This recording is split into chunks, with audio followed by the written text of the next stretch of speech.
សេចក្តីជូនដំណឹងស្តីពីការដាក់ឲ្យប្រើប្រាស់ប្រកាសរួមស្តីពីលក្ខខណ្ឌសម្រាប់ប្រតិបត្តិការទូរគមនាគមន៍ធ្វើការបោះផ្សាយលក់មូលបត្រជាសាធារណៈនាយកដ្ឋានមូលបត្រកម្ពុជាមានកិត្តិយសសូមជម្រាបជូនដំណឹងដល់សាធារណជនទាំងអស់ជ្រាបថាអាជ្ញាធរសេវាហិរញ្ញវត្ថុមិនមែនធនាគារ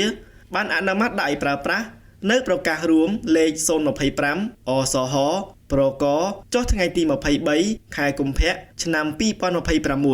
ស្តីពីលក្ខខណ្ឌសម្រាប់ប្រតិបត្តិការទូរគមនាគមន៍ធ្វើការបោះផ្សាយលក់មូលបត្រជាសាធារណៈដូចនេះប្រតិបត្តិការទូរគមនាគមន៍ដែលមានបំណងធ្វើការបោះផ្សាយលក់មូលបត្រជាសាធារណៈត្រូវអនុវត្តតាមប្រកាសរួមស្តីពីលក្ខខណ្ឌសម្រាប់ប្រតិបត្តិការទូរគមនាគមន៍ធ្វើការបោះផ្សាយលក់មូលបត្រជាសាធារណៈព្រមទាំងលិខិតបទដ្ឋានគតិយុត្តដែលមានជាធរមានសម្រាប់ព័ត៌មានបន្ថែមសូមតាក់ទងមកនាយកដ្ឋានគ្រប់គ្រងការបោះផ្សាយលក់មូលបត្រតាមរយៈទូរស័ព្ទលេខ023 885 661 ឬអ៊ីមែល issuance@scerc.gov.kh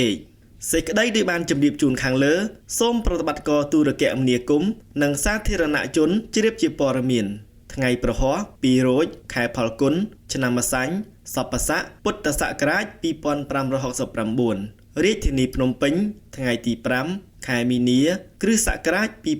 2026នាយកដ្ឋានមូលបត្រកម្ពុជា